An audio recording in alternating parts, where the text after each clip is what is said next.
Enquanto você ora, enquanto você busca a Deus, você está dizendo: Senhor, eu não tenho recursos, eu não tenho o que fazer, mas Senhor, venha por mim, faça por mim, haja por mim, Senhor.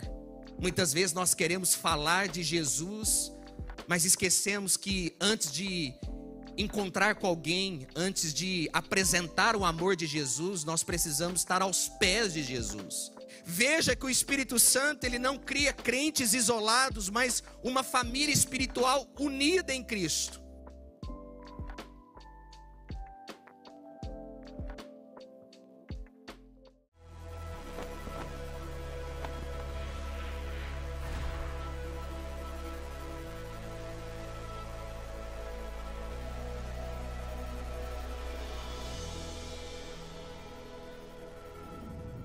Livro dos Atos dos Apóstolos. Hoje nós vamos olhar para o capítulo de número 2, a partir do verso número 37.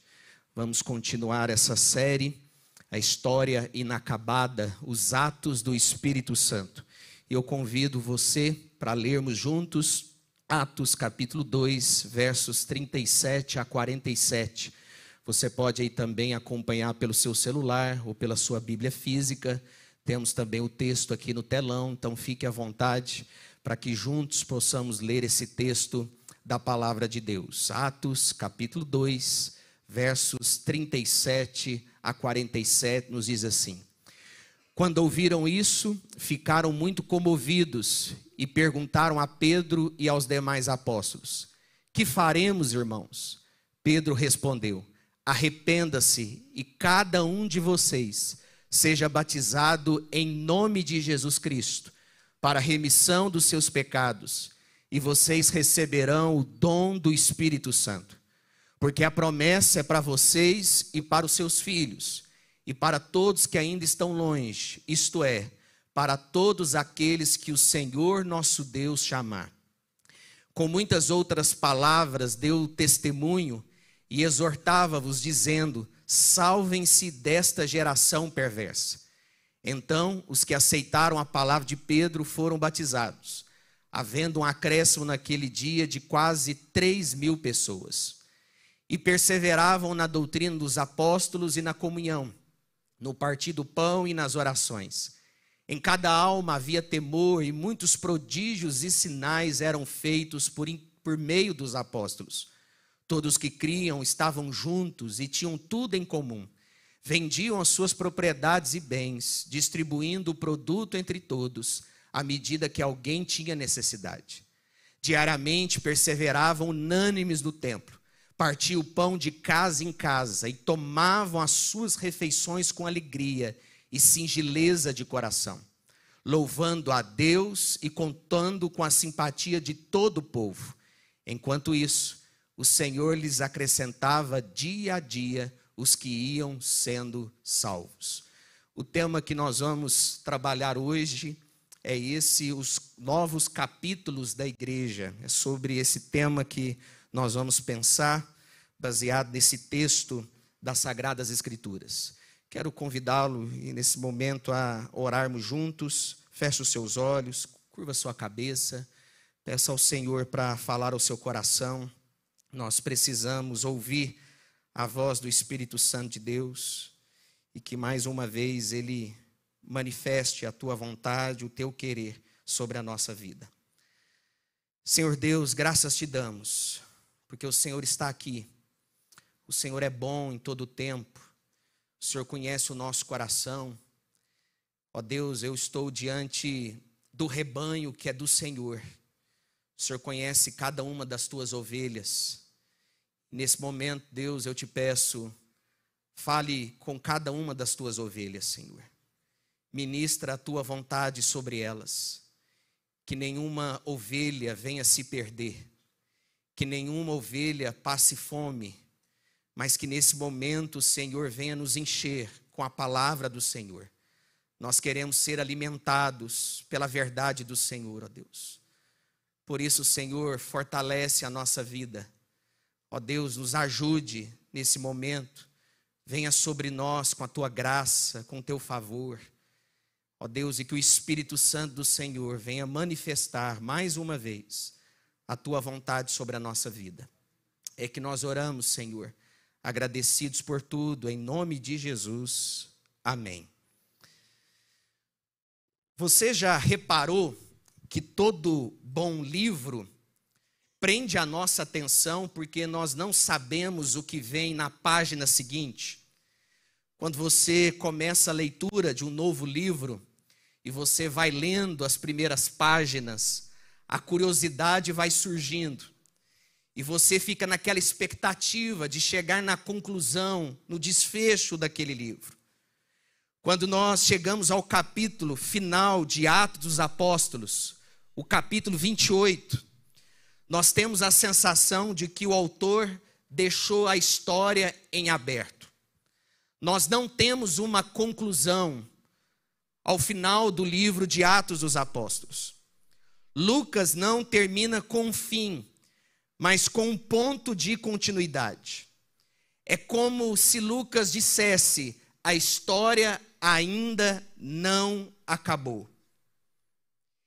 Isso acontece porque o protagonista de Atos, desse livro, não é Pedro, não é o apóstolo Paulo, mas é o Espírito Santo. É por isso que esse livro não tem fim. Deus continua escrevendo a história desse livro. Deus continua escrevendo os novos capítulos desse livro, através da minha vida, através da sua vida, através da igreja de Jesus nos dias de hoje. O Espírito Santo de Deus quer nos usar para que essa história continue avançando. Essa história não pode parar.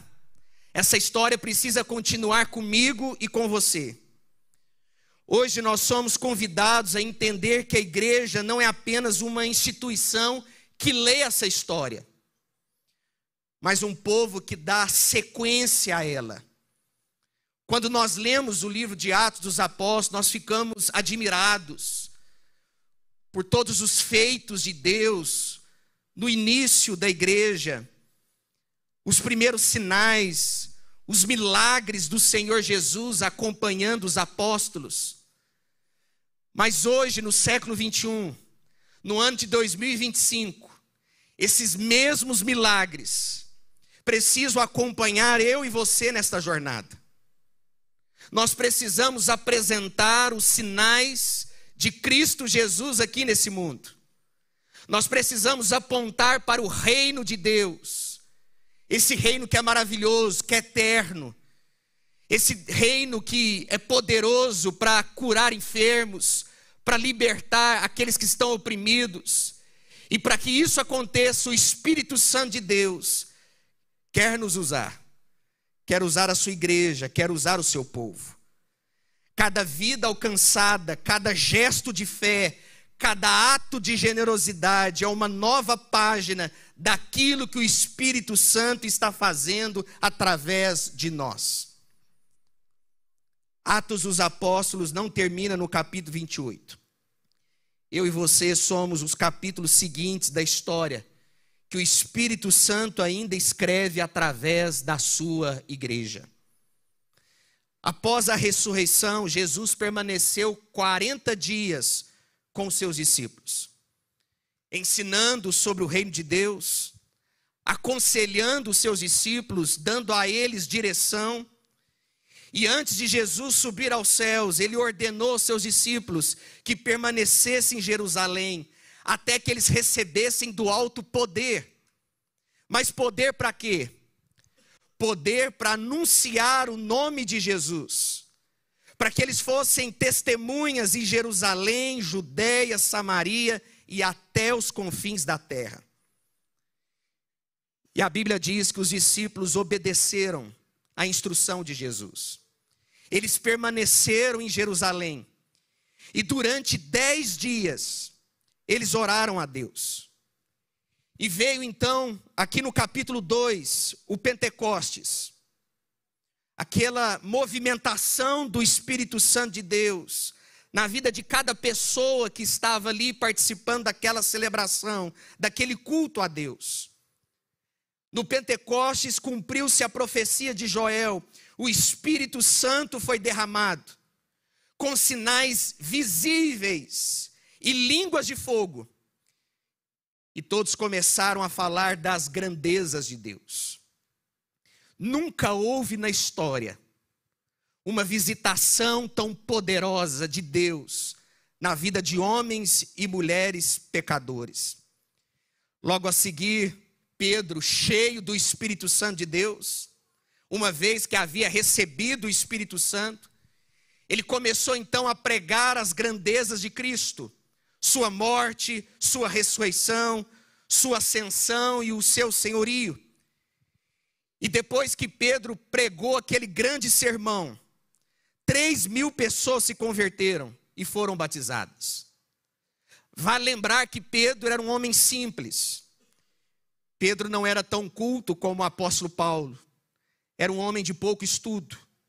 Mas ao pregar a palavra de Deus, ao anunciar o nome de Jesus, aquele homem foi tomado pelo poder de Deus. E as pessoas que ali o ouviram foram impactadas. E o evangelho começou a se expandir a partir daquele momento, de Jerusalém até Roma. A primeira lição que nós aprendemos aqui nesse texto é que os novos capítulos da igreja nascem quando o Espírito Santo transforma vidas. Os primeiros capítulos da igreja nascem quando o Espírito Santo transforma vidas. Os versos 37 e 38 nos diz: quando ouviram isso, ficaram muito comovidos e perguntaram a Pedro e aos demais apóstolos: que faremos, irmãos? E Pedro respondeu: arrependam-se, e cada um de vocês seja batizado em nome de Jesus Cristo, para a remissão dos seus pecados, e vocês receberão o dom do Espírito Santo.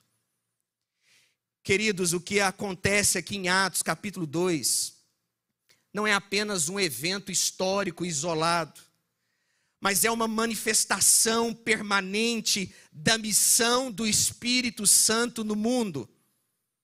O Espírito Santo de Deus tem uma missão no mundo.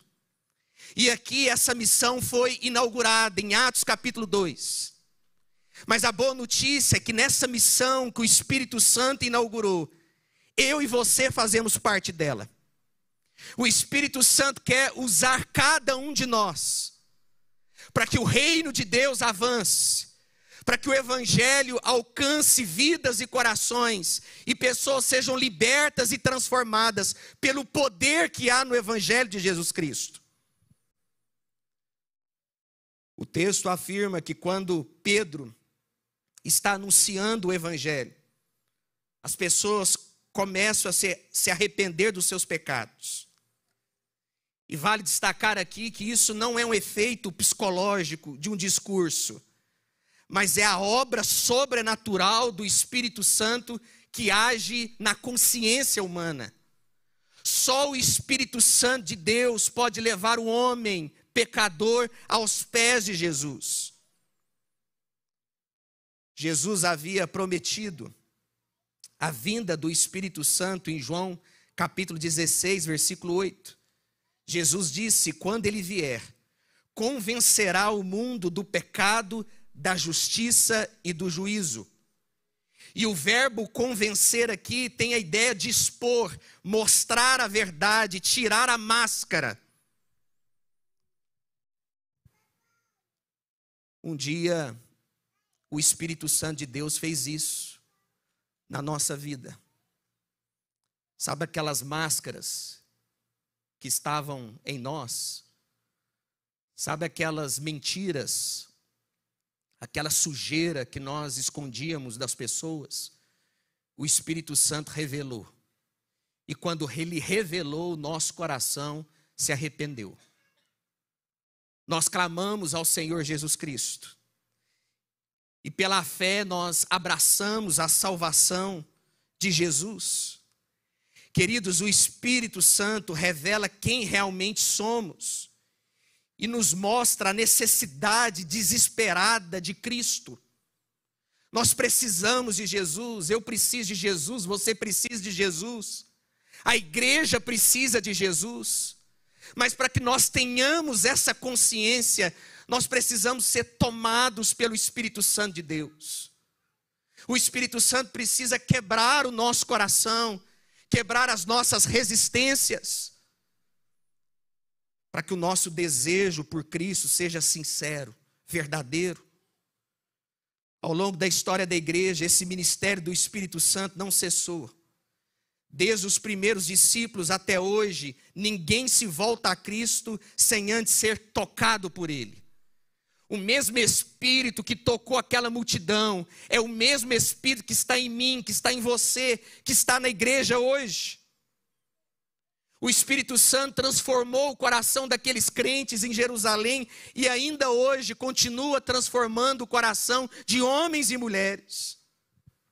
O Espírito Santo não se aposentou em Atos dos Apóstolos, mas ele segue revelando o pecado, mostrando a justiça de Cristo e chamando homens e mulheres ao arrependimento.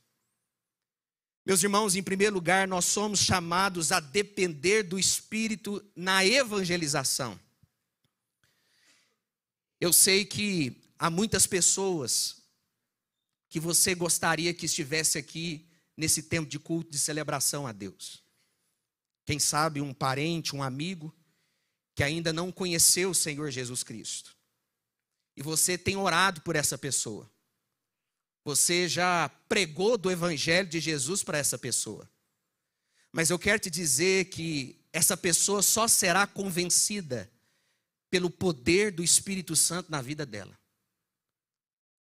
Não é pela minha força, não é pela minha capacidade, não é pela sua força que você vai conduzir alguém ao arrependimento genuíno e verdadeiro. Nós precisamos confiar na ação poderosa do Espírito Santo. Qual que é então a nossa parte?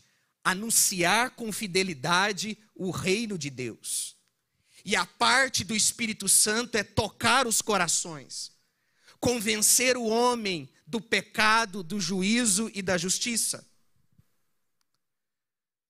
Por isso, antes de conversar com alguém sobre Cristo, dobre os seus joelhos em oração. Peça a Deus para te usar.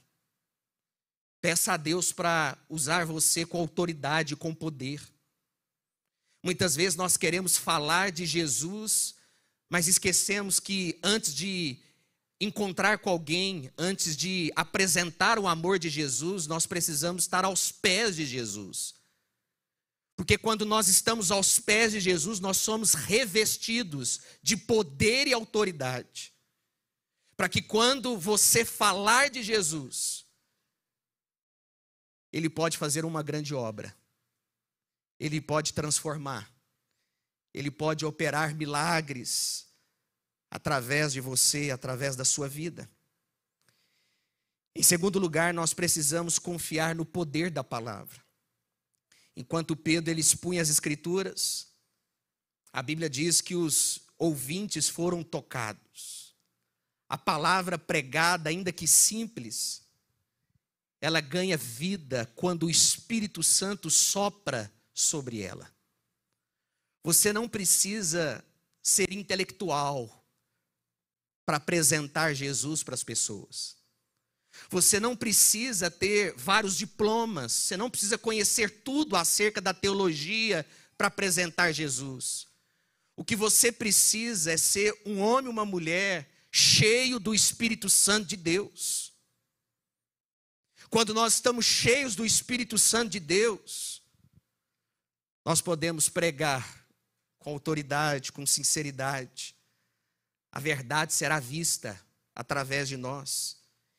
Isso nos desafia a nunca subestimarmos um versículo compartilhado, uma devocional em família, ou até mesmo um texto bíblico enviado através de uma mensagem. Deus pode usar muitos meios para operar a sua vontade. A palavra de Deus, ela tem autoridade, ela tem poder para transformar homens e mulheres em seres melhores, transformá-los em discípulos e discípulas de Jesus. Por fim, essa obra do Espírito Santo nos dá esperança diante de corações duros.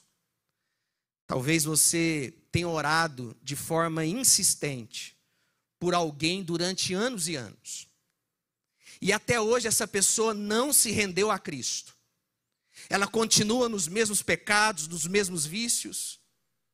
E chega um momento que a gente começa a dizer, não tem jeito, não tem solução para esse indivíduo.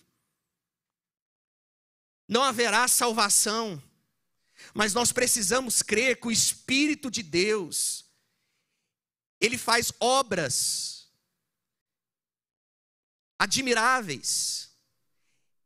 Ele age de forma impossível. Ele é o Deus Todo-Poderoso, Ele opera milagres. Ele derruba toda e qualquer resistência. O Espírito Santo de Deus, quando Ele quer tocar alguém, quando Ele quer quebrantar alguém, Ele cumpre a vontade do Pai. Não tem como resistir ao toque do Espírito Santo de Deus. Por isso, meu conselho a você é, continue orando. Continue intercedendo por essa pessoa, não desista. Pode passar anos e anos, mas nós sabemos que o Espírito Santo de Deus, ele tem um tempo para trabalhar. E ninguém pode resistir ao seu poder. E Atos dos Apóstolos, esse livro que nós estamos estudando, nos lembra que ninguém está fora do alcance do Espírito Santo. Se ele convenceu 3.000 pessoas em Jerusalém, ele pode convencer qualquer um hoje. Pode ser doutor, pode ser um grande empresário, pode ser alguém muito desenvolvido na sua intelectualidade, nos seus recursos. Por isso, não desista. Continue orando e testemunhando e crendo que o Espírito Santo age no tempo certo. Cabe a nós sermos instrumentos desse Espírito, confiando que cada coração alcançado é um novo capítulo da história inacabada da igreja. Cada pessoa que é alcançada pelo Evangelho do Senhor Jesus faz parte desta linda história inacabada que Deus já construiu. E o que nós estamos vendo é o desenrolar dessa história. É a ação de Deus ao longo dessa história, do começo ao fim. A segunda lição que nós aprendemos aqui é que os novos capítulos da igreja nascem quando o Espírito Santo forma uma comunidade viva. Confira comigo os versos 42 e 44. E perseveravam na doutrina dos apóstolos e na comunhão, no partir do pão e nas orações. E em cada alma havia temor, e muitos prodígios e sinais eram feitos por meio dos apóstolos. Todos os que criam estavam juntos e tinham tudo em comum. A experiência que os apóstolos tiveram ali no Pentecostes não resultou apenas em experiências pessoais com Deus, mas no nascimento de uma nova comunidade. Uma comunidade agora que tem Jesus como Senhor, como cabeça. Uma comunidade viva. Um organismo vivo nas mãos do Senhor. Veja que o Espírito Santo, ele não cria crentes isolados, mas uma família espiritual unida em Cristo. Após receberem o Espírito Santo de Deus, nós temos agora aqueles primeiros crentes, aqueles primeiros convertidos, reunidos como comunidade, como família da fé. Uma comunidade viva é uma igreja fiel às Escrituras, comprometida com a verdade revelada da palavra de Deus. É por isso que o autor Lucas vai nos dizer no verso 42, e perseveravam na doutrina dos apóstolos. Era assim que aqueles crentes estavam vivendo, perseverando na doutrina dos apóstolos. Nós não temos mais apóstolos hoje, porque os apóstolos, eles foram testemunhas oculares da ressurreição de Jesus, das grandes manifestações de poder de Jesus, mas nós somos uma igreja apostólica. E uma igreja apostólica não é aquela que tem novos apóstolos, é aquela que segue a doutrina dos apóstolos. Hoje nós estamos aqui com uma igreja de Cristo, perseverando na doutrina dos apóstolos. Aquilo que os apóstolos receberam de Jesus, aquilo que os apóstolos acolheram de Jesus, eu e você agora estamos seguindo, estamos perseverando. Sabemos que cada dia que passa é mais difícil, mas nós vamos perseverar até o fim. Cabe a mim e a você perseverarmos na doutrina dos apóstolos. Essa doutrina é a verdade eterna que nunca mudou e que jamais mudará. É nela que nós estamos ancorados, firmados. É nesta verdade que eu e você estamos inseridos.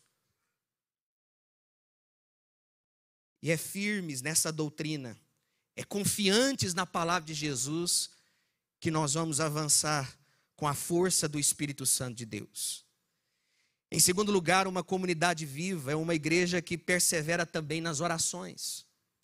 Perceba aqui, não é apenas uma comunidade que persevera nas doutrinas, mas é também uma comunidade, um organismo vivo, que persevera nas orações.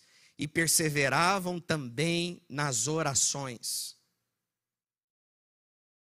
Uma marca que caracterizou a igreja primitiva, e nós podemos enxergar aqui no livro de Atos dos Apóstolos essa verdade, é a vida de oração dos primeiros discípulos de Jesus.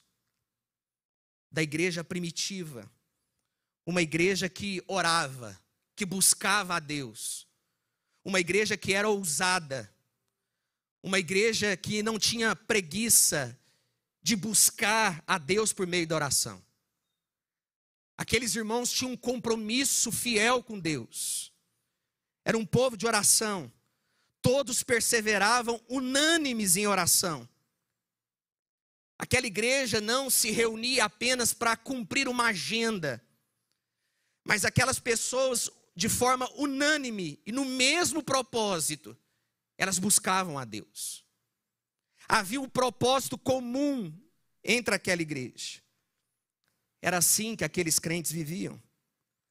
Em Atos capítulo 3, verso 1, nós vemos os líderes da igreja indo ao templo orar às 3 horas da tarde. Eles tinham uma agenda de oração, um compromisso com Deus. Em Atos capítulo 4, versículo 31, nós vemos a igreja sofrendo perseguições. E essa igreja ora. E quando ela ora, o lugar treme, o Espírito Santo desce e os reveste de poder para pregar. Em Atos capítulo 6, versículo 4, diante das demandas do ministério, os apóstolos declararam: quanto a nós, nos consagraremos à oração e ao ministério da palavra. Em Atos capítulo 9, versículo 11, o primeiro sinal que Deus deu a Ananias de que Saulo havia se convertido foi essa senha: ele está orando. E foi assim que Ananias encontrou o apóstolo Paulo, antes conhecido como Saulo. Em Atos capítulo 12, versículo 5, Pedro estava preso, ameaçado de martírio. Mas a Bíblia diz que a igreja orava continuamente. E Deus mandou o seu anjo abrir os portões da prisão e libertá-lo. Em Atos capítulo 28, versos 8 a 9, Paulo ora pelos enfermos na ilha de Malta e eles são curados. De ponta a ponta, essa igreja perseverava nas orações. Louvado seja Deus. As orações, meus irmãos, mostram que a comunidade é sustentada não apenas por esforço humano, mas pela dependência constante de Deus. Quando nós oramos, nós estamos declarando a Deus que nós somos dependentes dEle, que nós necessitamos da atuação dEle na nossa vida. Enquanto você ora, enquanto você busca a Deus, você está dizendo: Senhor, eu não tenho recursos, eu não tenho o que fazer, Mas, Senhor, venha por mim, faça por mim, haja por mim, Senhor. Essa é a declaração de quem ora, de quem busca a Deus. E aquela igreja vivia nessa dependência constante de Deus. Em terceiro lugar, uma comunidade viva não apenas persevera na doutrina, não apenas persevera nas orações, mas tem também uma comunhão que vai além de estar junto em alguns momentos. Vemos aqui em Atos 2 uma igreja que partilha a vida. Homens e mulheres que caminham lado a lado. Pessoas que carregam os fardos uns dos outros. E como fruto desse mover do Espírito surge então a generosidade. E nós vemos aqui os crentes compartilhando o pão, compartilhando os recursos, abençoando uns aos outros. Uma igreja preocupada não em si mesmo, mas preocupada em abençoar e produzir frutos. Meus irmãos, nós precisamos dessa marca. Essa marca tem se perdido. Nós estamos vivendo preocupados com a nossa vida, com as nossas demandas. Estamos nos esquecendo que somos uma comunidade, somos um corpo. Fomos chamados para abençoar uns aos outros. É impossível você ser um discípulo ou uma discípula de Jesus sozinho ou sozinha. Nós precisamos uns dos outros. Não existe igreja sem esse calor, sem esse toque físico, sem essa afeição, sem esse compromisso de orar e interceder uns pelos outros. Não existe comunidade de fé em si mesmada, que pensa apenas no seu próprio umbigo. Nós precisamos ir além.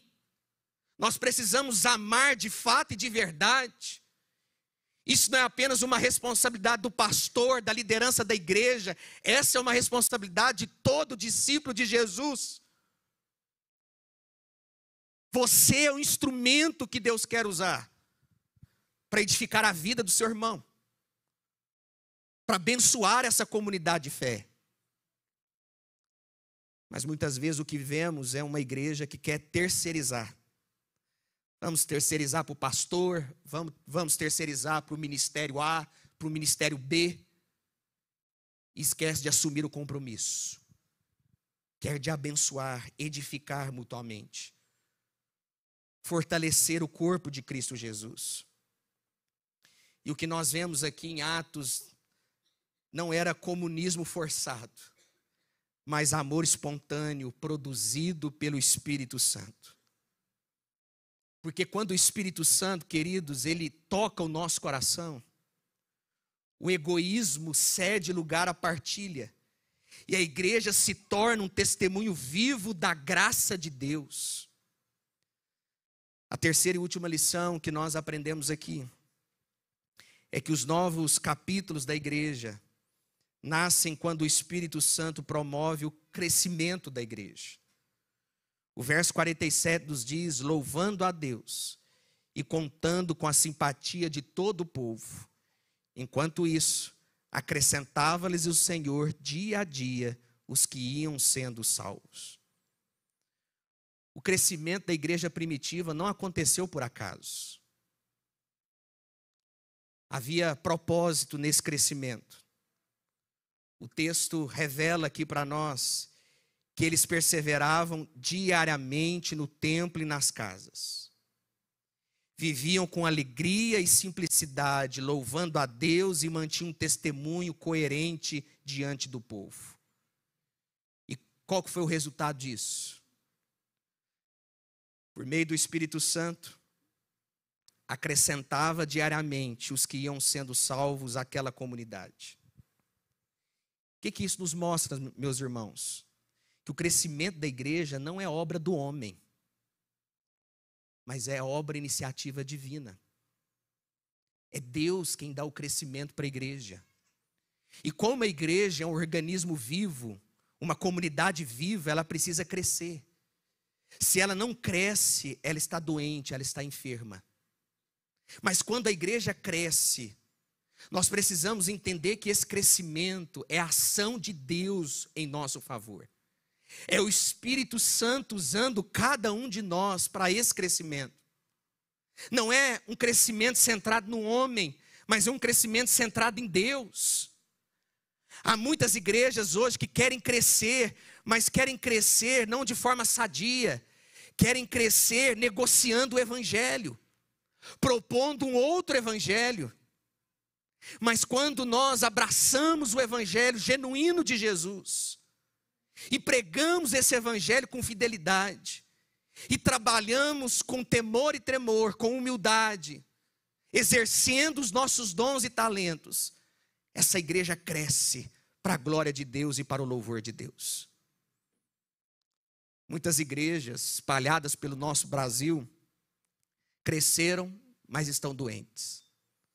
Que em nome de Jesus, que nós sejamos uma igreja dependente do Senhor Jesus.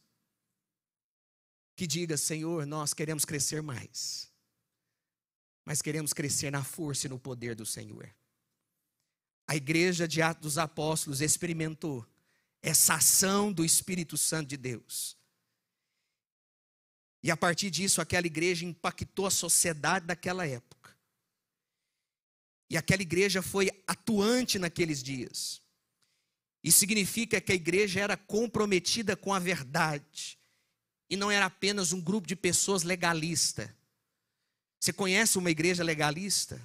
Uma igreja apenas que diz o que tem que ser feito e o que não deve ser feito. E apenas isso. Esse é o retrato da igreja legalista. Mas nós precisamos ser uma comunidade de discípulos de Jesus, que em primeiro lugar não apresenta o legalismo, mas apresenta o próprio Senhor Jesus Cristo. Uma igreja legalista, ela gera antipatia, mas a igreja primitiva era santa, era comprometida com Deus, não era uma igreja farisaica, era uma igreja piedosa e não vivia de aparências. Por isso que quando as pessoas olhavam para aquela igreja, as pessoas desejavam estar ali, desejavam a comunhão com aqueles irmãos. Os crentes daquela igreja eram crentes alegres, íntegros, festivos, que contagiavam a sociedade. Meus irmãos, nós precisamos ser um povo alegre. Precisamos ser um povo mais feliz. Você nunca vai conquistar alguém para Jesus sendo um instrumento do Espírito Santo de Deus, sendo um legalista, ou tendo, quem sabe, um semblante triste que não alegra ninguém, que não comemora vitórias, que não se alegra com as vitórias do seu irmão, que não chora com a necessidade, o anseio do seu irmão. Nós não seremos discípulos de Jesus assim. Nós precisamos estar comprometidos de forma integral ao Evangelho de Jesus. Naquela igreja, os maridos se tornavam melhores maridos, as esposas melhores esposas, os pais melhores pais, as mães melhores mães, os filhos melhores filhos, os patrões melhores patrões e os empregados melhores empregados. E o estilo de vida daqueles crentes impactava a sociedade daquela época. Queridos, esse é o papel da igreja hoje, é impactar o mundo. E quando eu falo da igreja aqui, eu não estou falando da instituição. Eu estou falando de você, do seu testemunho no trabalho, do seu compromisso pessoal com Deus. Eu estou falando das suas escolhas e das suas decisões que você toma ao longo da semana. As nossas atitudes, as nossas ações precisam glorificar a Jesus Cristo.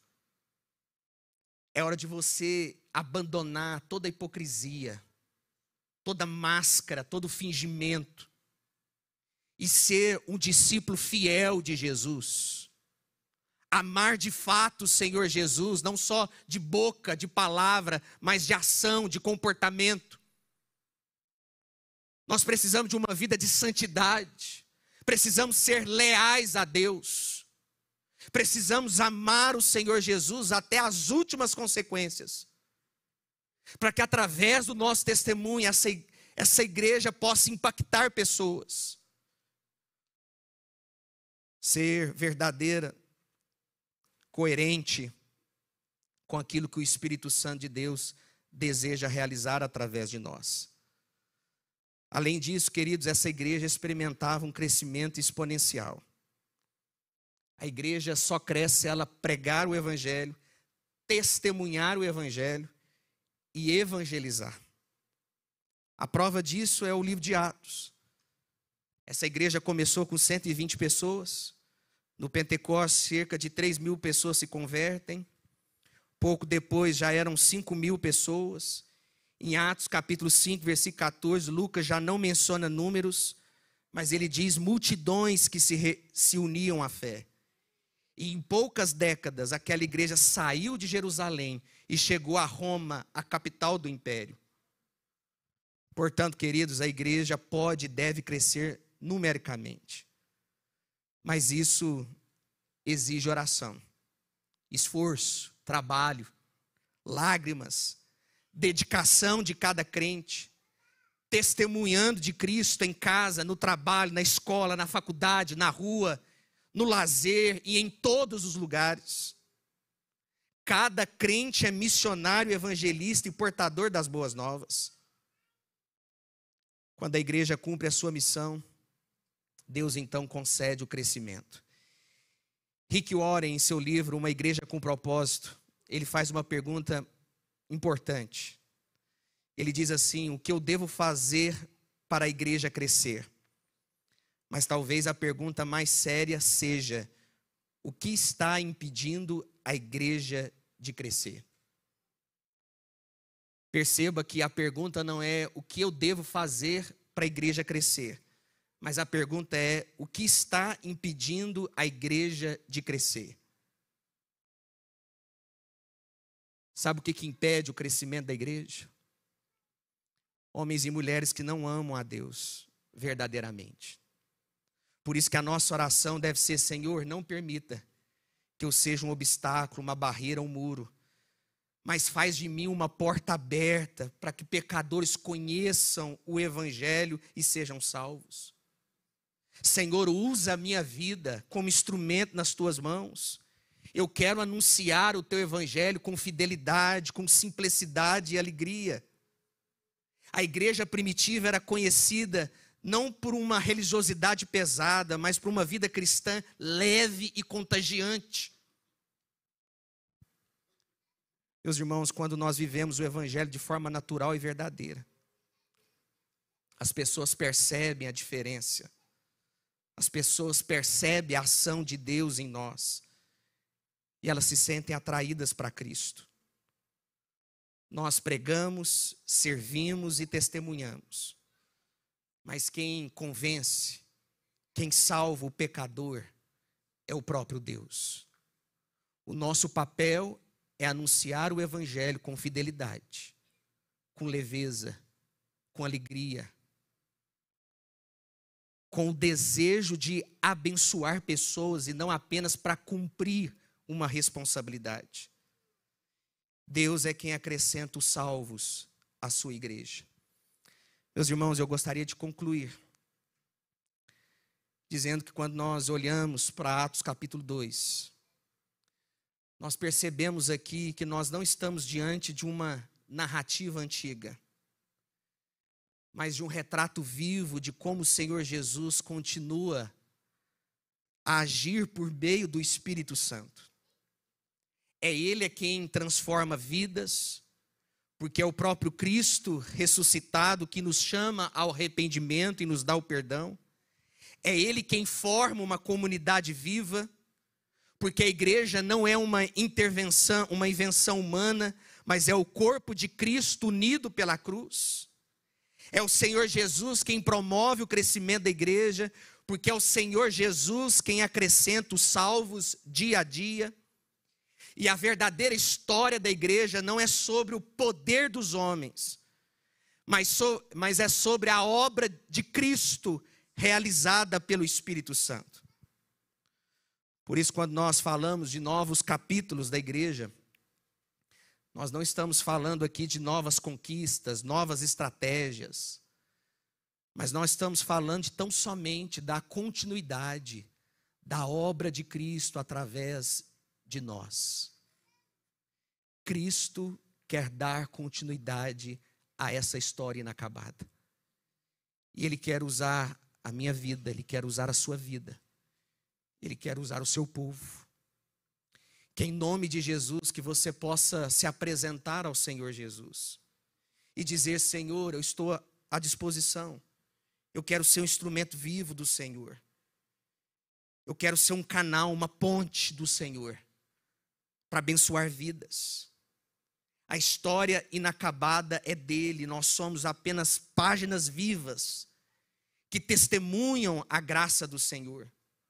Os novos capítulos da igreja só existem porque Jesus continua vivo e agindo pelo seu Espírito. E nós somos chamados a viver, a escrever esses novos capítulos para a glória dele, para o louvor dele. E eu pergunto a você, você está disposto a escrever esses novos capítulos? Você quer ser de fato um discípulo de Jesus envolvido com a sua obra, com a sua missão? Ou você quer ser apenas mais um no meio da multidão, gritando o nome de Jesus e dizendo: Hosana, Hosana? O que você quer ser? Um verdadeiro discípulo? Uma verdadeira discípula do Senhor Jesus? Ou você quer apenas assistir o que Jesus tem para fazer? Que você esteja engajado, envolvido nessa obra maravilhosa de Cristo Jesus. Se coloque em pé, vamos orar.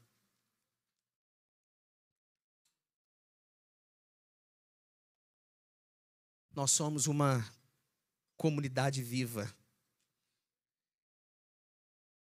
E nós precisamos ser atuantes no nosso trabalho. Eu espero de coração que você venha cumprir com toda força, com todo ânimo, aquilo que Deus tem te chamado a fazer. Não se esconda atrás das pessoas, não se esconda em meio à multidão, mas se apresente ao Senhor Jesus. Diga como Isaías: Senhor, eis-me aqui, usa-me, Senhor. Eu quero ser um instrumento nas tuas mãos. Eu quero viver nessa comunidade, eu quero ser instrumento do Senhor, eu quero ser um meio de graça. Eu quero abençoar o teu povo, Senhor. Ore comigo nesse momento, diga: Senhor, usa-me. Eu quero receber mais do Senhor. Eu quero viver mais para a tua glória, Senhor. Eu quero ouvir a voz do Espírito do Senhor. Eu não quero ser uma pessoa covarde, mas eu quero avançar, cumprindo a tua vontade e fazendo a tua obra com excelência, Senhor. Faça essa oração a Deus. Ore nesse momento. Senhor, nós estamos aqui porque somos totalmente dependentes do Senhor. Ó Deus, o nosso desejo como igreja não é que as nossas obras apareçam, mas o nosso desejo, Senhor, é que a obra do Senhor apareça em nós. Que a tua glória, Deus, seja manifesta e revelada em nós. Senhor, nós queremos viver para o teu louvor. Ó Deus, nós queremos ser homens e mulheres comprometidos com a tua palavra. Ó Deus, nós não queremos negociar o teu evangelho, mas nós queremos abraçá-lo, nós queremos vivê-lo todos os dias da nossa vida. Ó Deus, a nossa oração nesse dia é: Senhor, tenha misericórdia de nós. Nós queremos mais do teu Espírito, Senhor. Nós desejamos, Senhor, a tua presença em nós, porque queremos ser canais nas tuas mãos. Nós queremos alcançar o aflito, nós queremos alcançar o pecador, nós queremos apresentar o Senhor, ó Deus, aqueles que estão perdidos, longe, ó Deus, dos teus caminhos. Ó Deus, tem misericórdia, usa-nos, Senhor. Que essa igreja seja uma igreja viva, uma igreja operante, uma igreja, ó Deus, que não venha se esquivar do seu compromisso, da sua responsabilidade, mas que juntos, ó Deus, nós possamos avançar no cumprimento da tua missão. Ó Deus, nós queremos ser generosos. Ó Deus, nós queremos aprender a perdoar, nós queremos aprender a servir mais. Ó Deus, nós desejamos ter um compromisso maior com os nossos irmãos. Nós queremos levar as cargas uns dos outros. Nós queremos orar uns pelos outros e crer que o milagre do Senhor pode ser operado, que dos céus o Senhor pode mandar uma ordem, ó Deus, e vidas serem transformadas. Senhor, no nome de Jesus, nós já fomos empoderados, nós já recebemos, Senhor, o teu poder, a tua unção. Por isso, Senhor, usa-nos, Senhor. Nós queremos ir além, nós queremos fazer mais, nós não queremos nos acomodar, ó Pai, nos nossos afazeres, nas nossas atividades, no nosso ganha-pão, mas nós queremos mais, Senhor. O nosso desejo, ó Deus, é ter mais experiências com o Senhor, é vermos, Senhor, o reino do Senhor chegando, ó Deus, em tantos lugares, e os milagres do Senhor sendo operados para a glória do teu nome. Ó Senhor, nós precisamos da tua ação, nós precisamos da tua instrução e da tua direção. Ó Pai, que não venha faltar, ó Deus, a direção do Senhor para a vida desta igreja. E para cada discípulo e discípula do Senhor que se reúne neste lugar. Fique conosco, Senhor. Abençoe a nossa semana. Ó Deus, coloque pessoas no nosso caminho. Nos dê, ó Pai, sensibilidade para enxergar aqueles que o Senhor quer alcançar. E assim, ó Deus, nós sermos verdadeiros instrumentos nas mãos do Senhor. Senhor, usa-nos com poder. Usa-nos, ó Deus, com autoridade. Essa é a oração que nós fazemos, em nome de Jesus, amém. Que a graça do Senhor Jesus Cristo, o grande amor de Deus, o nosso Pai, que a comunhão, a consolação, o poder, o fogo do Espírito Santo de Deus, esteja sobre a sua vida, meu amado irmão, minha amada irmã, e com todo o povo de Deus, espalhado sobre a face da terra, hoje e para todo sempre, amém e amém.